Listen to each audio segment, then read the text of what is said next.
We've got a special guest in studio today, which is why I'm suited up. We're with JT Fox, the world's #1 wealth coach and serial entrepreneur.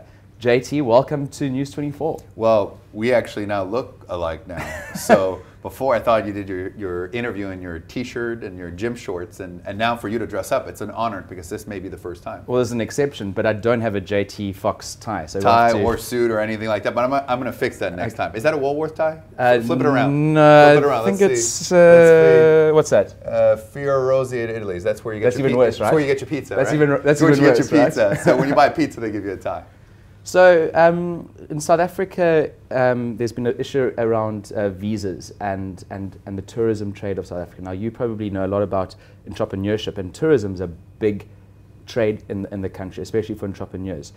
The visa changes mean that children have to have unabridged certificates, and it makes it very difficult for people to come here. Chinese tourism has dropped hugely in the country.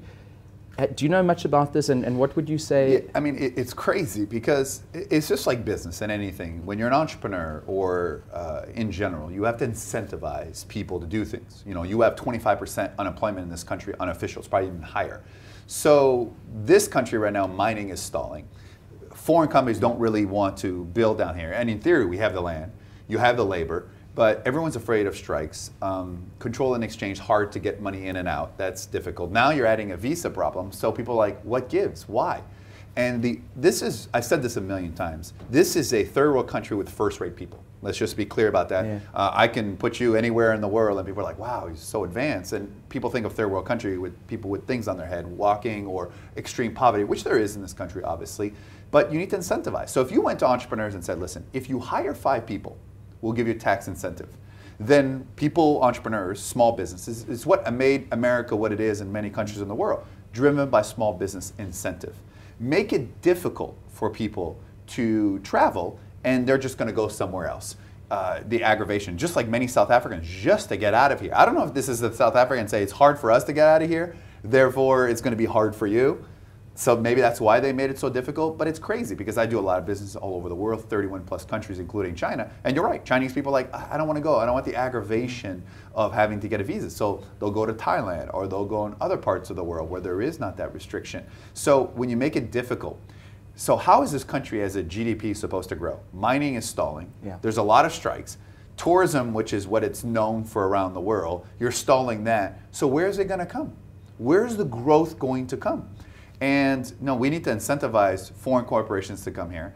We need to incentivize to hire Africans, and we need to stop striking. I mean, it's probably why Nigeria has just grown so much. Now being affected by oil, mind you, but they've grown because they want it more. You know, they're like, hey, we'll take all the business you want. We'll build factories here. And so here, there's that entitlement on some of the places, and that's why the country's GDP is not growing, and it's not going to change anytime soon. Now, saying this, I do business all over the world. This has probably been by far one of the best and easiest place in the world to do business because everyone says, I can't do this, I can't do that, it can't be done. And while everybody says I can't be done, I'm doing it. And my students who have created thousands of successful stories have done it. I know you've had some of you here on your show. But the interesting thing is, I said, take a South Africa, put them in America.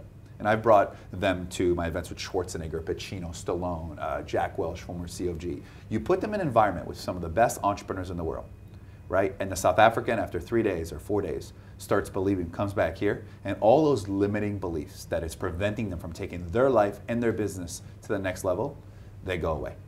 And that's the key. And I think sometimes we need to get out of environment to truly realize the opportunity and that we're no different. That's the #1 thing that's affecting entrepreneurs and people in this country right now is limiting belief, fear. And fear is a choice, right? We have chosen to be afraid. You know, people blame government here, and I can go on and on and on about fences and pools and power surges and all that stuff. But at the end of the day, wherever I go in the world, everyone complains about the government. We complain about the government in America. We complain about Obama. The UK complain about Cameron. And China, they can't complain, but they want to complain. But everyone complains. And so at the end of the day, you got to create your own economy. Block that out. Focus on what you need to do, and you're going to have great success.